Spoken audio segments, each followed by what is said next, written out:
Welcome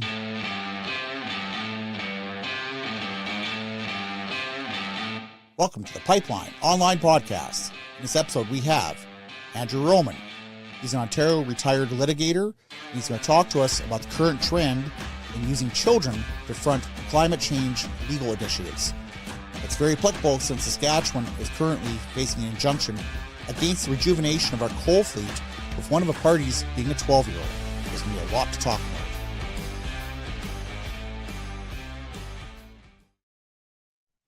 Hello, folks. Brian Zinchuk and Brahman Air here with the Pipeline Online Podcast, and we have today Andrew Roman.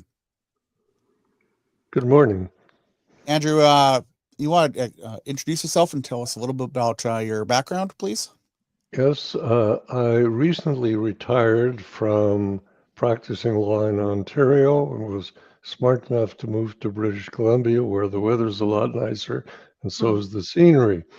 I practiced environmental law for close to 50 years, including doing pipelines, acting for First Nations, for governments, and for private corporations. And I've been to every level of court, including the Supreme Court of Canada, where I've had more than my share of losses. Like most other lawyers who go there, you win about 10% of your cases. But I've also done other things like drafting environmental laws for various governments, which helps me to understand what's wrong with the laws that we have. So you've been on both sides then? Every side. Okay. Reason we want to bring you up here is that in Saskatchewan right now, and I can show people here, this is one of the big issues, the Boundary Dam coal station, is that this is current trend that's happening in litigation that I understand you would have some understanding of, which is that environmental activists are using lawfare, which they've done for a long time, but they're using two things. One is the Charter of Rights and Freedoms, Section 7, which Brahman can speak to much better than I can as former Attorney General of Saskatchewan. And the other thing is they're also using children as their frontmen.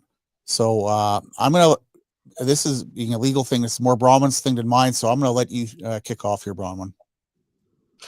Well, I mean, I think, first of all, welcome, Andrew. And I guess in a nutshell, we want to talk about the growing politicization of the courts, judicial activism. Brian referenced lawfare, and how that is impacting the ability of elected governments fundamentally to pass legislation and make policy, particularly, climate policy in for context of this podcast, and energy policy. And as Brian referenced, we're seeing increasingly a weaponized Charter of Rights. I think you could say Section 7, life, liberty, and security of the person, really being used and sometimes effectively argued in courts increasingly to override that government policy, and also international declarations, which of course are put through by non-elected bodies, such as the UN Declaration on the Rights of Indigenous Peoples, and we'll get to that, known as UNDRIP, and the effect that it's having on policy and and the course of policy in this country. So just, I guess, if you could maybe start, Andrew, by telling us a little about the Ontario climate case, and there is a similar one, as Brian referenced, working its way through in Saskatchewan, and how I believe in that case there were 7 youth activists who are trying basically in effect to dismantle Ontario policy, and you've written about that. So just maybe to give us a bit of background and context on that one first. Sure, the context is really international. You see cases like this with children in the US, and it sort of began in the Netherlands with little old ladies who were saying that they were threatened by climate policy not being strict enough.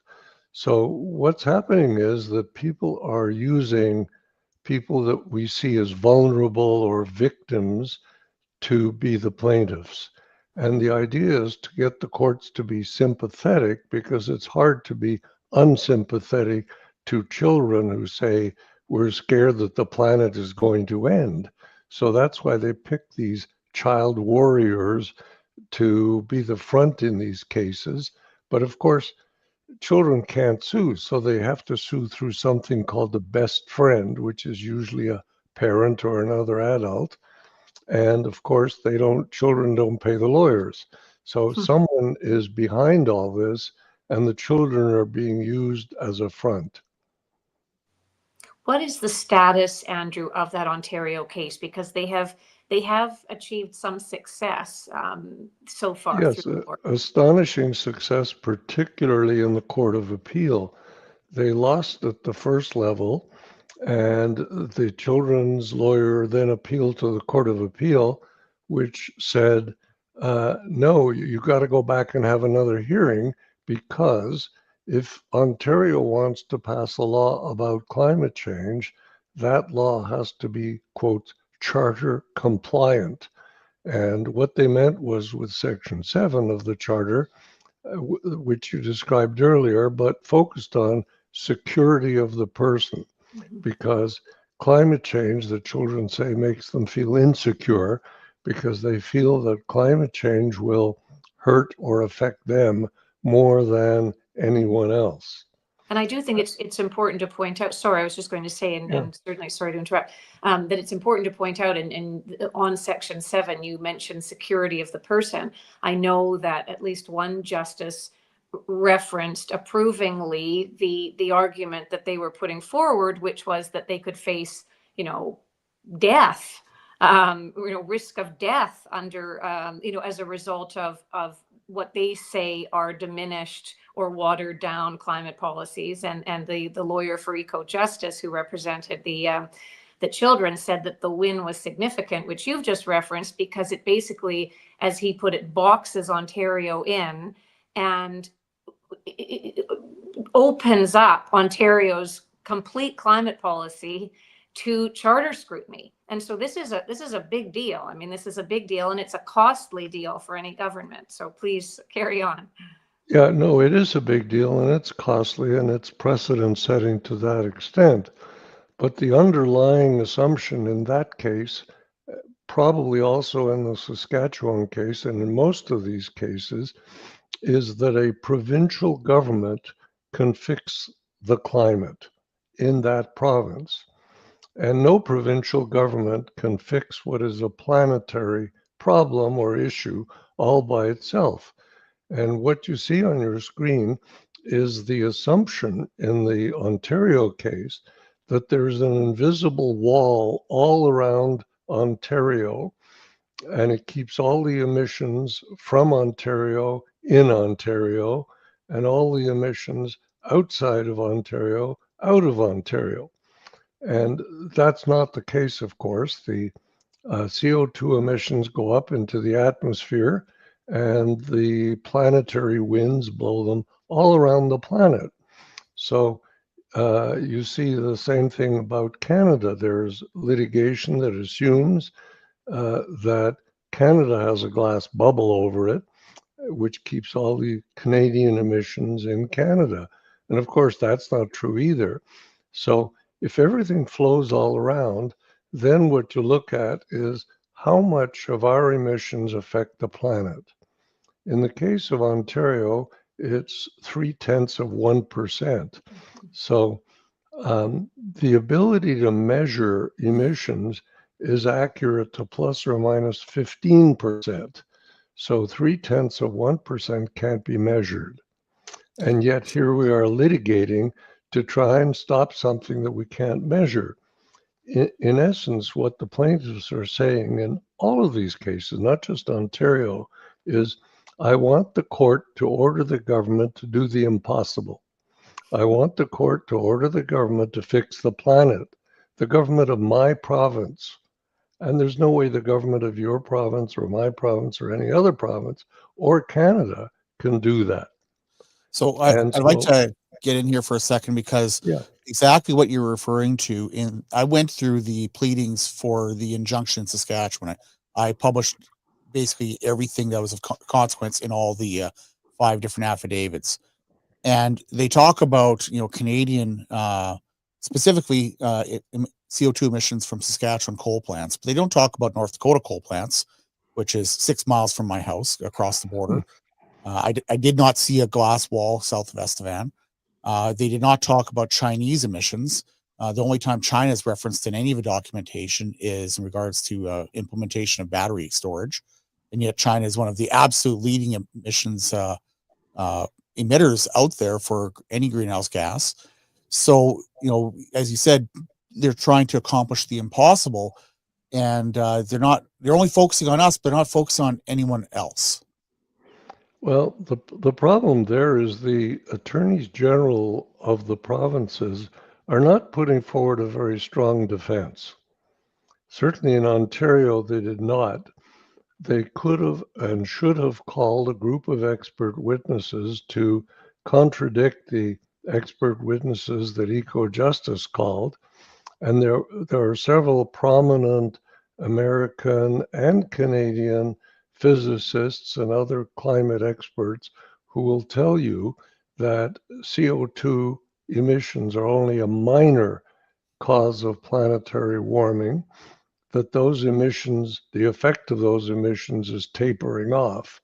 They represent maybe 1 or 2% of the cause of global warming or climate change or whatever you wish to call it. And so CO2 is not the huge problem people think it is. But even if you think it is, there's no way your province is going to make a big difference either way. So this litigation is really completely misguided. And if the government lawyers were either self-censoring themselves by not wanting to make the right arguments, or their clients were saying that, that's a problem. And I've had this experience personally, where clients have said to me, what's the best argument? Or what are the 3 best arguments we have? And I say it's 1, 2, and 3. And then they say, well, you can't use number 1 because that's politically inconvenient. So stop that. And because they're the client, I have to do what they wish. And I know, and they know, that that's probably going to lose or increase the chance of losing the case, which is why they hire outside lawyers, because when they lose the case, none of the staff lawyers get fired. They fire the outside lawyer, and then no one loses face. So there's sort of a game being played here, which is let's defend it, but let's not try too hard. So I really wanted to get into the exactly what you're talking about here on the children's side. And the graphics I pulled up here, this is really a representation of what they're trying to do. They're putting children up in front with the assumption that, well, you can't pick on the children, you big mean lawyer, and you can't say anything nasty about them. You can't confront their arguments. You can't confront their place. So what they're using is these children as these Roman shields in front of them, in this battle, and they're, spearing out behind the shields with their legal arguments. And yet you're not supposed to fight back because, God forbid, save the children. And the case in Saskatchewan here in particular, and I have even found myself, in some way self-censoring in this, because the child they chose has been in the national media 3 times in the last 2 years. The first several times for gender issues, and more recently for the kid didn't show up to school because they felt that they were so anxious about the climate. Instead of the school phoned up and said, hey, your kid's not here, and they found the kid at the legislature handing out flyers. Well, if that isn't attention seeking, I don't know what is. But because they chose youth who had been already in, this isn't even a youth, this is a child, just slightly old enough to be considered for Youth Criminal Justice Act, for instance. And because the child is non-binary, well, oh my God, you can't say anything about them at all, because then it becomes, as you said, politically incorrect. And now we've thrown the whole gender issue into it, because every story published by the national media, National Post and CBC, mentions the child being non-binary. So this is what they're doing. They're throwing that kid out there to be, to be the face of it. And the lawyer who brought this case forward, he even kind of challenged me, said, well, if you think it's unprofessional, go ahead and take me up for the Law Society. I mean, I think it's a horrible thing. And before I throw it over, there's one other thing about children. We don't allow children to drive because they're not mature enough. We don't allow children to vote because they're not mature enough. We don't allow children to serve as soldiers because they're not mature enough to be part of our society. They don't have agency. They can't be child soldiers. So why on earth do they get standing? If they're not mature for any of those other things, why can they get standing in the courts in this sort of manner? Well, they don't get standing in their own name or directly. They get there through a best friend, as they're called, which is usually a parent or an adult who represents them for legal purposes. But obviously, it's a strategy the lawyers for the plaintiffs use to put the kids forward, because then the judges will be more sympathetic. In the Ontario case, the judge started her judgment almost immediately by saying, these are extraordinary, wonderful children. Aren't they terrific? So, my eyes rolling. well, it's an emotional appeal that obviously succeeded in extracting from her the right emotions, the emotions that the plaintiff's lawyers wanted. Well, and it's the Greta Thunberg phenomenon, isn't it? I mean, of course, these children, these child activists, whether they're through the best friend structure or not, are often seen as heroic and portrayed that way. And so, it's little wonder that they find themselves in that position, and that they, there's some success to having them in that position. I was going to ask Andrew, I mean, I think that one of the things that has caught people a bit by surprise with these youth activist cases in Ontario and where this might go in Saskatchewan is that there was a feeling that there were quite strong technical, let's call them technical arguments as to why these cases couldn't proceed, shouldn't proceed, on the basis of challenging elected government policy. And maybe you can get into a little bit what those quote unquote technical arguments were and successfully were in Ontario until it moved forward to appeal. If we could maybe start there and then get into perhaps what is surprising about where judges have gone in these cases. Well, the Ontario argument was about the difference between something called positive rights and negative rights. And what they're saying is the charter is negative. It says you can't do this and you can't do that because then you're mistreating me. But it doesn't say you must do this and you must do that in order to help me. So there's sometimes a fine distinction between whether something is seeking a positive right or negative right, and judges can sort of skirt their way around that distinction. But that's where it gets really tricky, because if you look at what would happen if the order was granted, first of all, nothing will happen because the Ontario government can't save the planet anyhow. But it will force the government of Ontario to do something that it wouldn't otherwise want to do.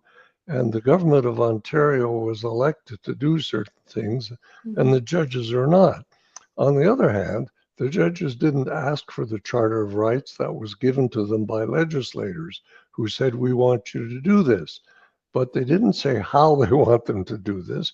And that's where the dispute between the two levels of government come in. But it isn't always a dispute.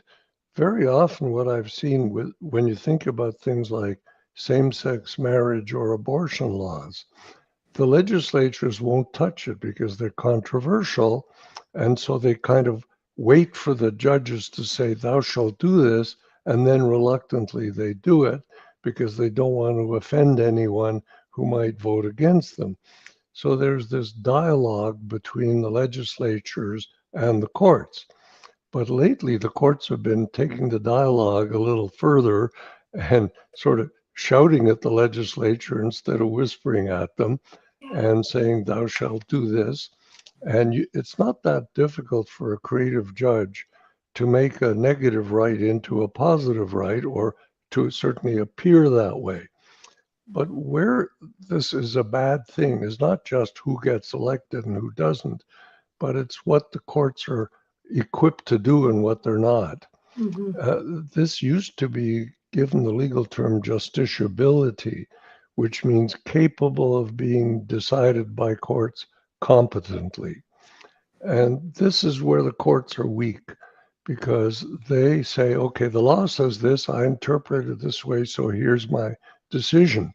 But they don't understand what happens then and what happens after that.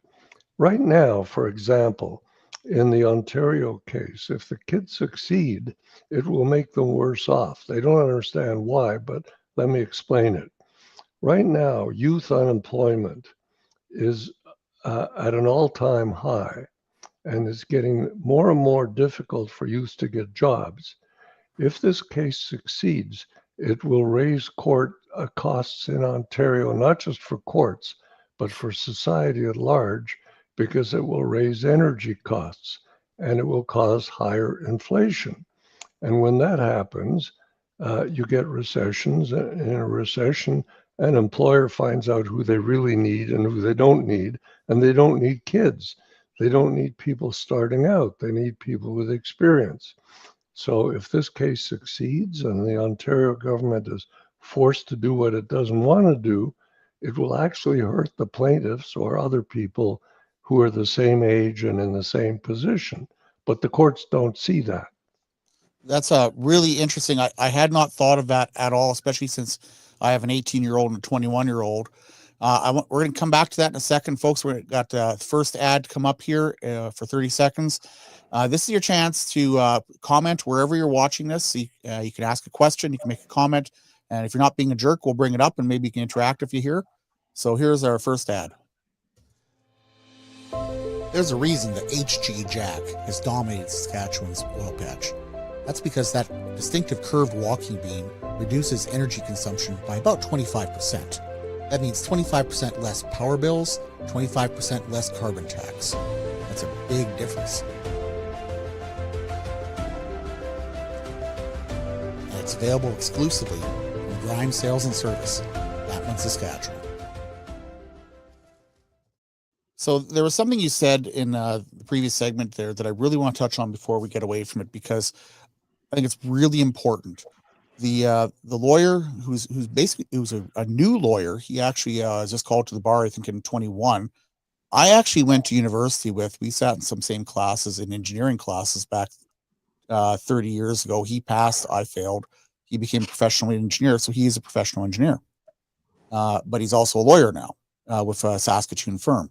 But this is the interesting part. He has run for federal and provincial office 5 times in the last dozen or so years, and he has failed each time. So you could accurately describe him as a failed candidate. And yet he's trying to accomplish through litigation what he apparently could not accomplish through the ballot box. And I think that's really significant when it comes to these things, that good legislators and parliaments have supremacy over people who are trying to do something they couldn't do through a ballot box. I don't think it's quite as simple as that, because it's the entire legislature that would decide something, not a candidate. But groups that are unsuccessful in creating majority governments, or even viable political parties of any size, will say, well, if I can't do it this way, I'll try some other way. And what they try is the court, because that's the other institution that can make coercive decisions. And that's why they go to court. And we're seeing on Section 7, I mean, I think, I take your point. It's always been a delicate balance between legislatures and the courts. But I think we're seeing courts weighing in to increasingly small p political issues. I mean, we're seeing in Ontario, the court using Section 7, life, liberty, and security of the person, to attempt to dismantle bike lanes. We've been talking, there's been quite a lot on that, again, brought forward by a handful, I don't know if young necessarily, but a handful of bike activists.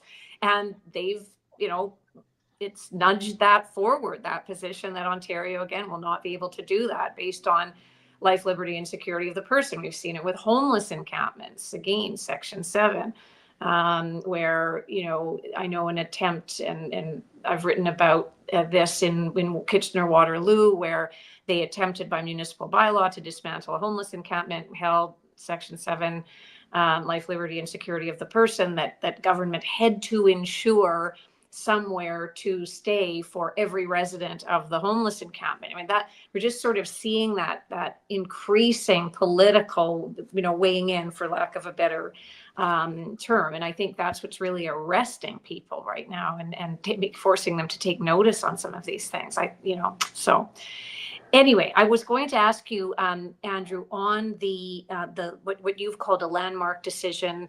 We were emailing a bit back and forth on this in the last few weeks, that you've been quite critical about, and certainly feel have some pretty serious implications on the liability of Canadian company directors in the space of climate and other positions. Could you get into that a little bit? Yes, there seem to be a bunch of new requirements for disclosure by corporations of their environmental activities, what they're trying to do with emissions, not just their own, which is easy enough, but upstream and downstream. And one of the questions is, how do I know what's going on, especially downstream?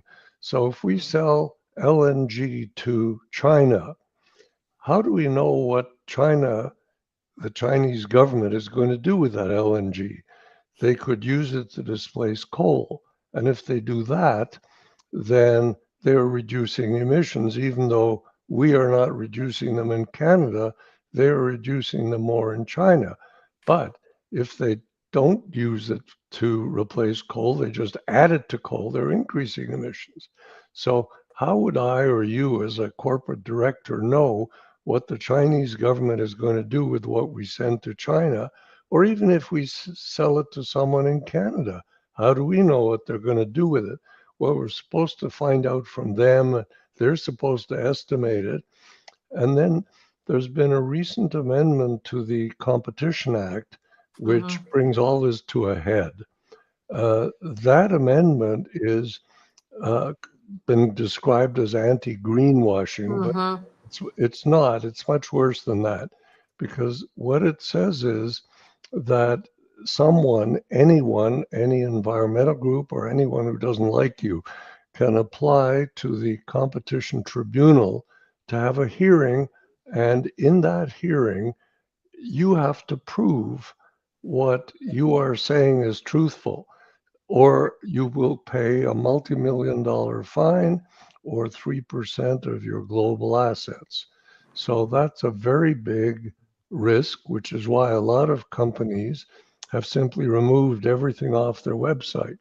So even if they're doing good things, they can't tell you about it anymore because the risk is high.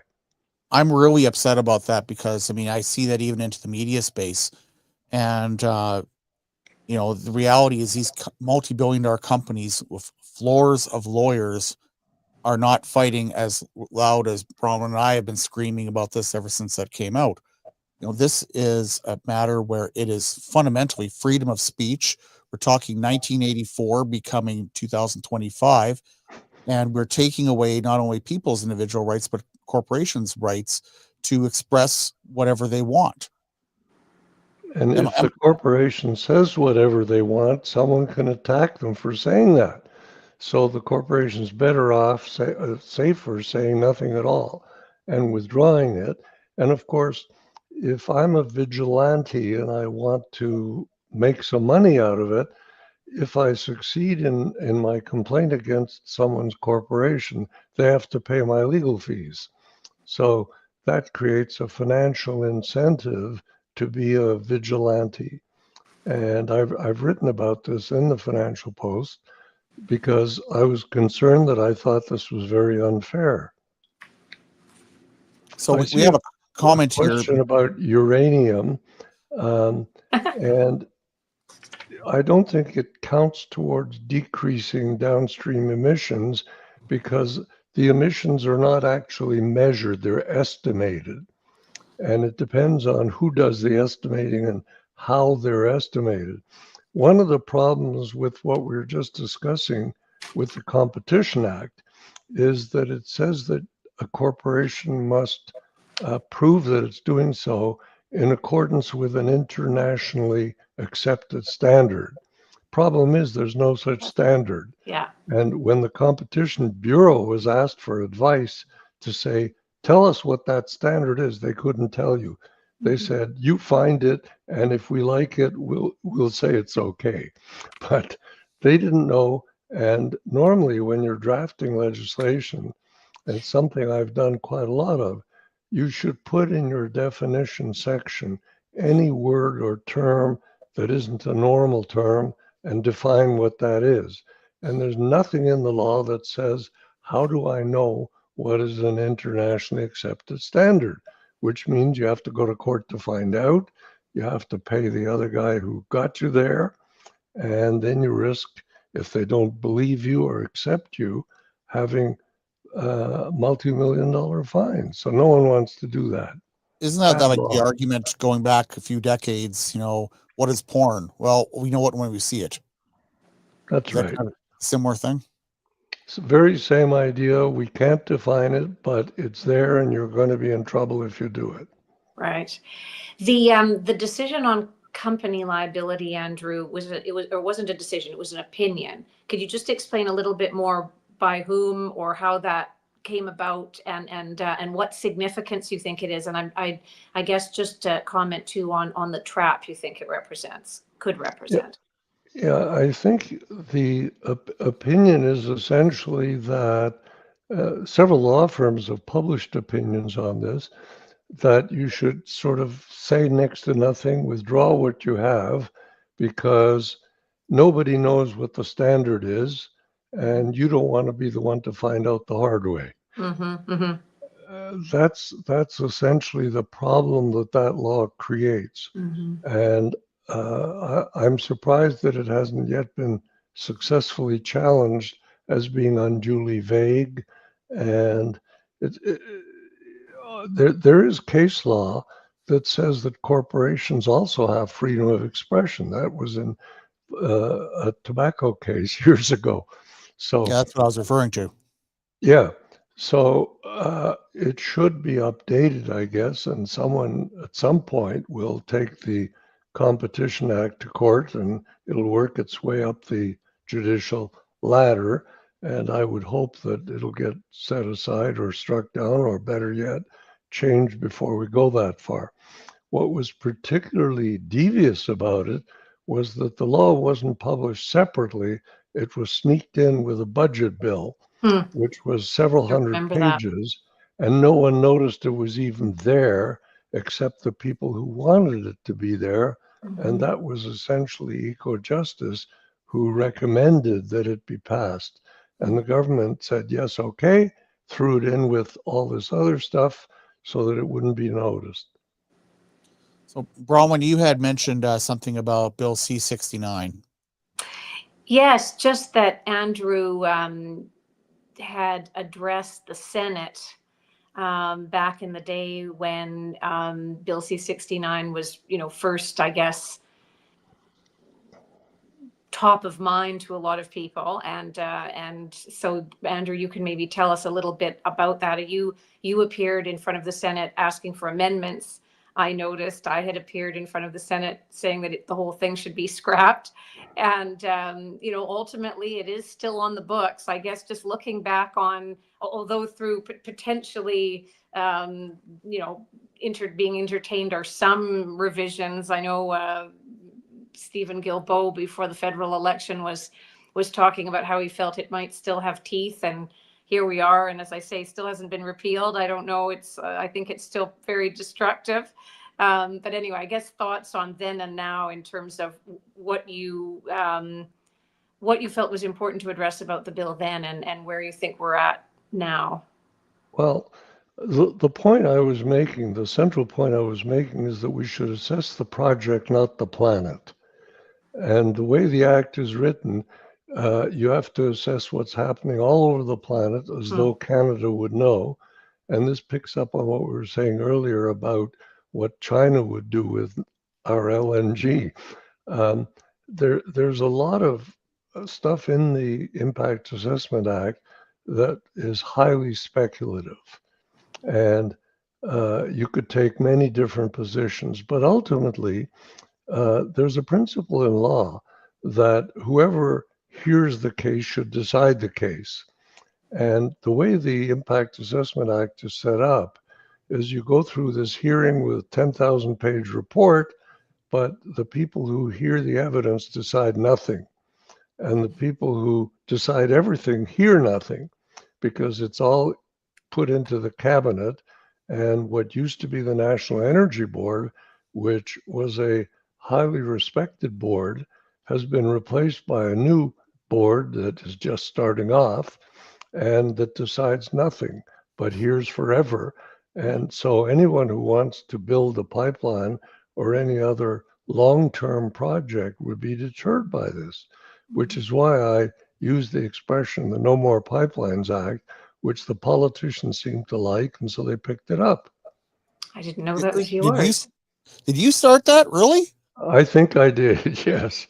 Well, All and right. it was very prescient, obviously. I mean, and look at where we are now in relation to the major projects, which, may or may not come to fruition, but we'll still have to come up against very similar, problems in Well, that Bill C-69 structure.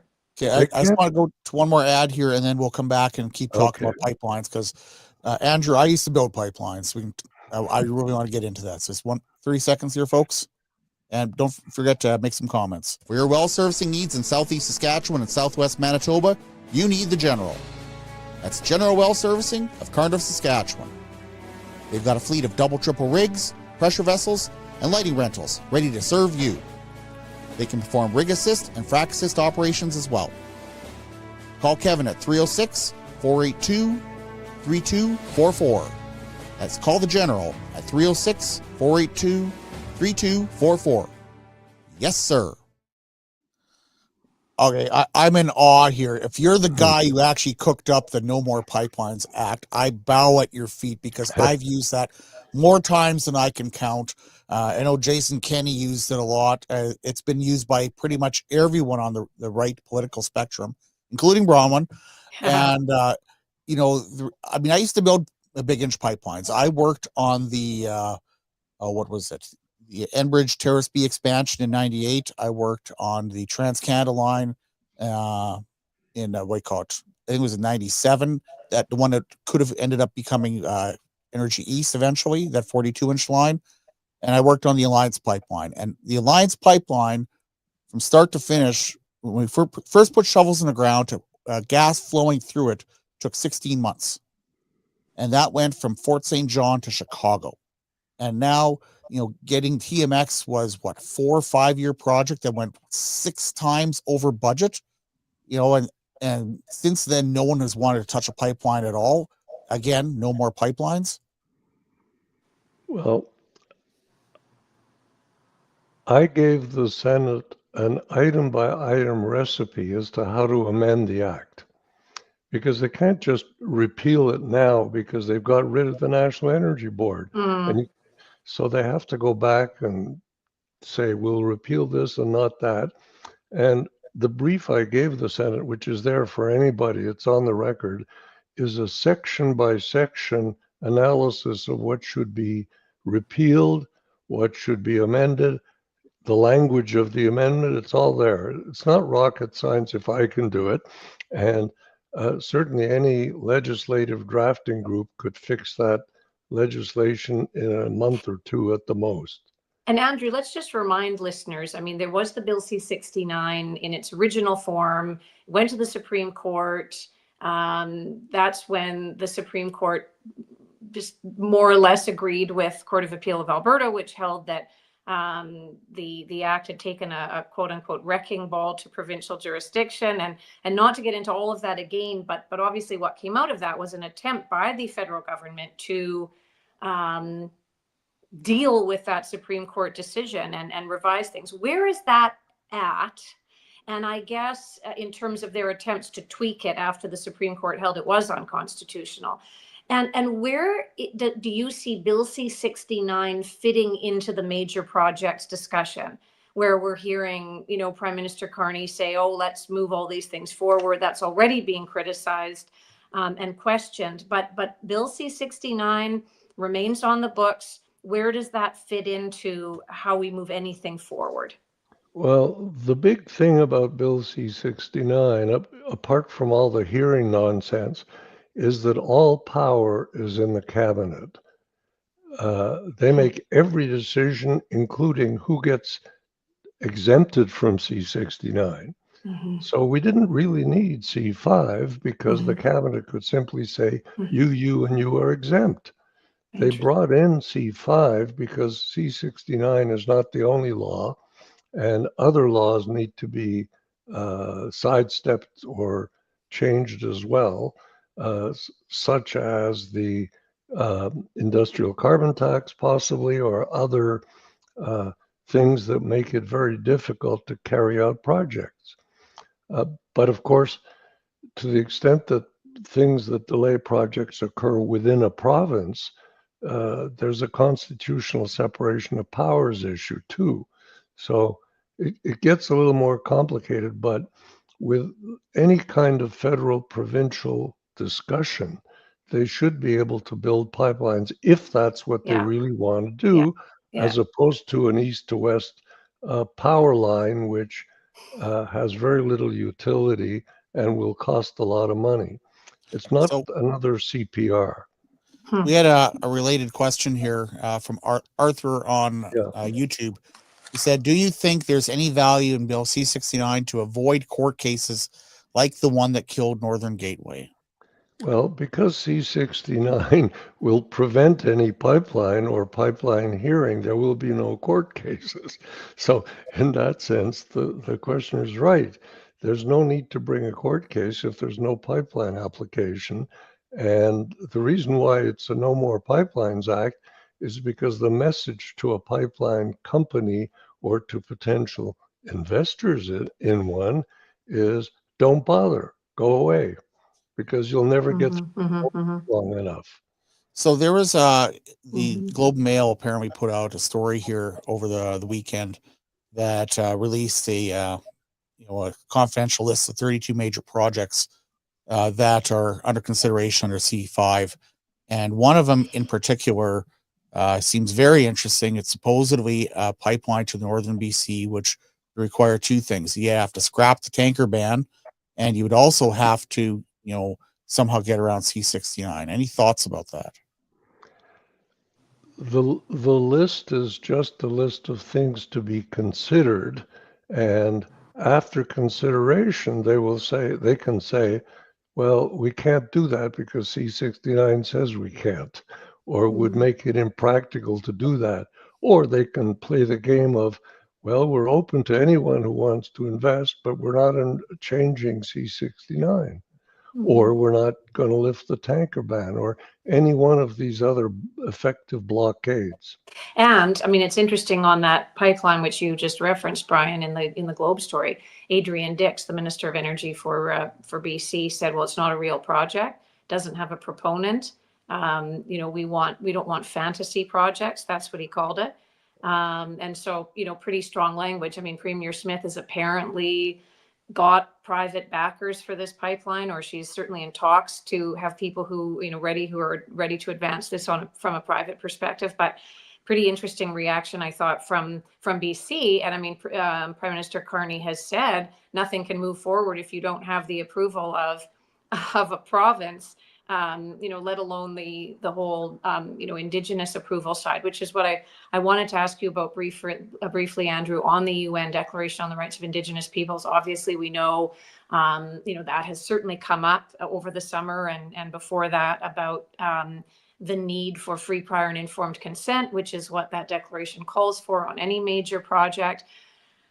Prime Minister Carney somewhat contradicted himself. He said at first that, well, I think it was the Federal Attorney General, who said it wasn't a veto, then had to apologize. Then Carney said it would absolutely be honored as free, prior, and informed consent. And then recently I noticed in Blacklock's, that's been slightly tweaked, although by a spokesperson, not himself. So, but we know, I mean, the repercussions of a veto are the repercussions of a veto, and it's a pretty big deal. But as you know, the International Court of Justice recently came down with a decision, and commenting on that decision, Senator Rosa Galvez, Canadian Senator Rosa Galvez, said it also provides a powerful legal basis, this decision by the International Court of Justice on UNDRIP, to challenge any legislative attempt to weaken environmental protections, such as the Building Canada Act, or provincial efforts to bypass federal climate oversight.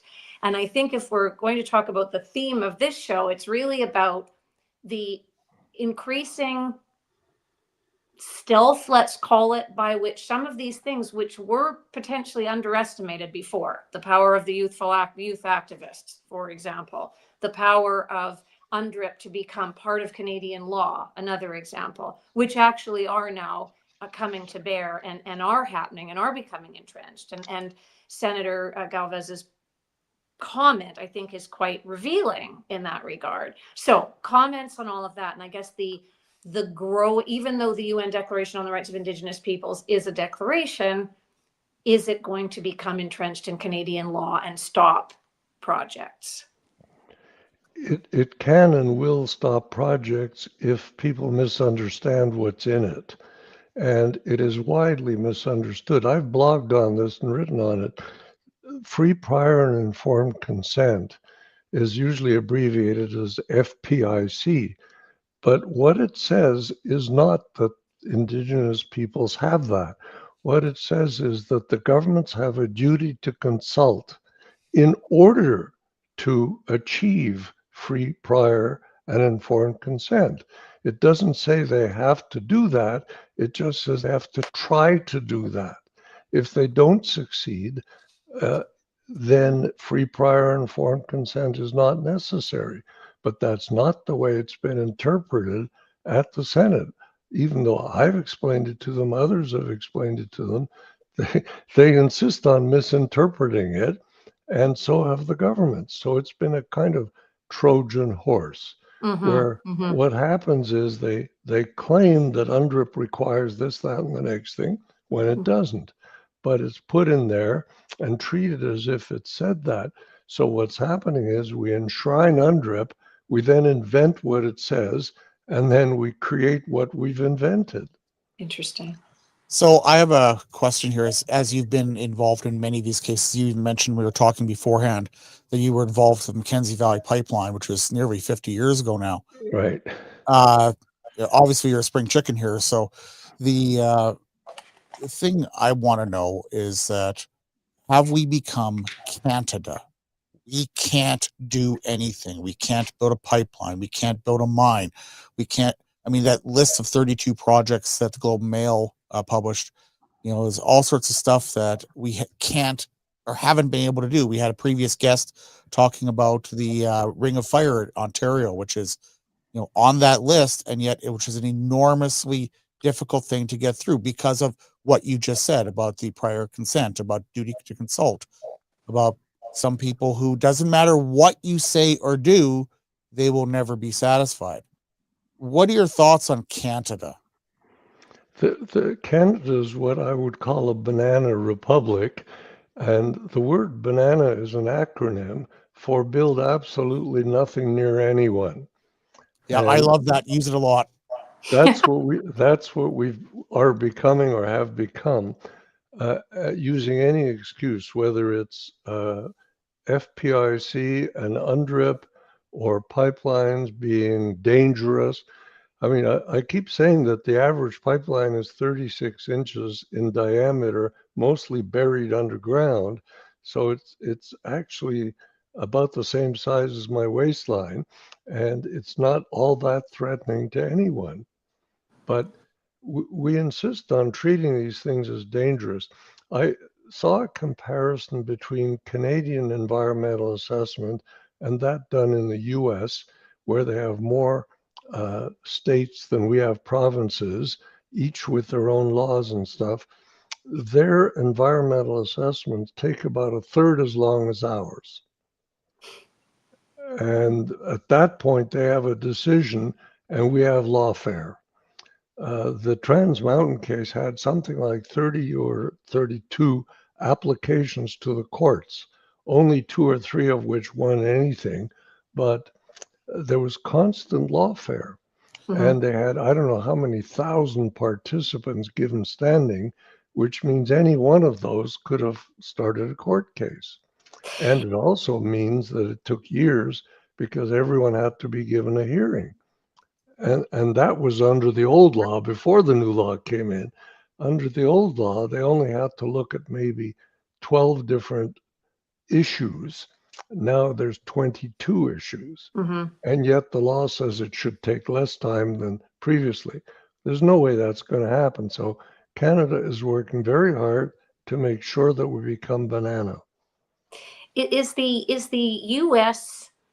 approval process, regulatory approval process, very dependent, would you say, on who's in the White House? And I mean, I ask that because I know with Trump's first term, there was a lot of talk about how he cut red tape and the Environmental Protection Agency got,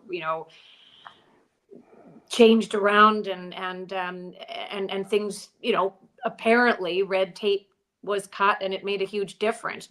Is that a fair characterization that those changes which come in every time a different president comes in with a different potentially view of energy, that you see that in terms of an actual impact on the approval process? Or would you not agree with that and say it's more or less the same, just it has its own structure which remains consistent regardless of who's in? How would you characterize that? There is a difference. The presidents do make a difference, particularly with 2 words. How they interpret the word environment, how broadly or narrowly it is.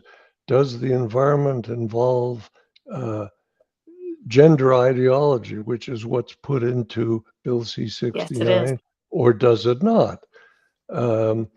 Does it involve work camps, or does it not? To what level of detail are we prepared to go? Does it involve downstream effects? That's one. The other big definition is the word pollution. If you use pollution as synonymous with anything I don't like, then anything and everything, including CO2, can be pollution. So every time you and I exhale as we're talking, we're polluting the environment.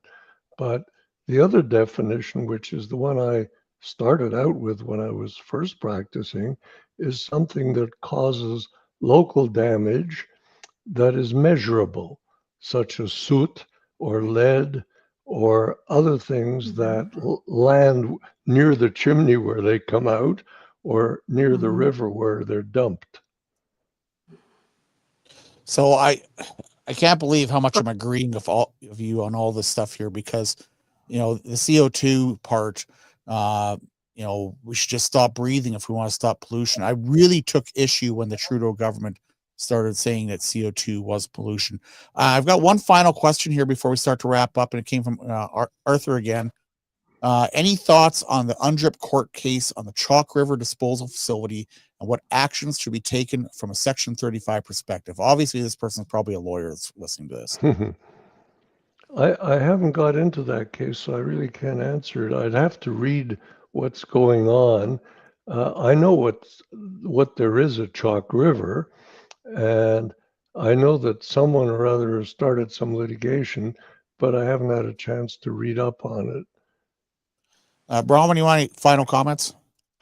Well, I guess one thing you touch on is the old, traditional definition of pollution, which you just explained, and that, I mean, that is interesting because it's so tangible. And I think one of the things we're seeing, and you referenced this in terms of the greenwashing bill, is what the international definition is. How do you measure literally and otherwise emissions? And do you see one of the big issues from an evidence perspective, Andrew, the data, the fact that just the data, the evidentiary data and a lot of this stuff is so impossible to actually make tangibly referenceable?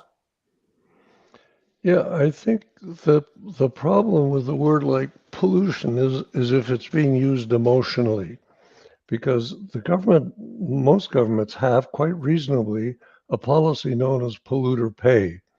So if I'm going to dump stuff into the river because I choose not to clean it before I put the water into the river, then I should pay for that because I'm creating an externality. But if I know that I want to tax somebody and I don't want to call it a tax, I call it polluter pay, and then I say they're polluters. So it becomes a kind of circular reasoning, a kind of trap, really, that says by having a malleable concept of pollution Mhm. that I can extend as widely as I want, I can tax whoever I want under the polluter pay principle. So it's a bit of a scam that governments do in order to tax something. I guess my final question here is, if there was something you could do, you wave a magic wand to fix this morass, to fix the Canada, litigation that we can't do anything anymore. From your long history in working in this, what would you do if you had a magic wand? I would right now look at who's getting hurt by the status quo, which is anybody who isn't wealthy. Because what we're really doing is harming the middle class and low income people because we can't provide enough social assistance to anybody and everybody to undo the harm that we're creating with overzealous environmental policies that are being justified by labeling things as pollution when they're not. And with that, folks, I know Brahman's got to take off here pretty quick. So thank you very much, Mr. Roman. It's been wonderful having you.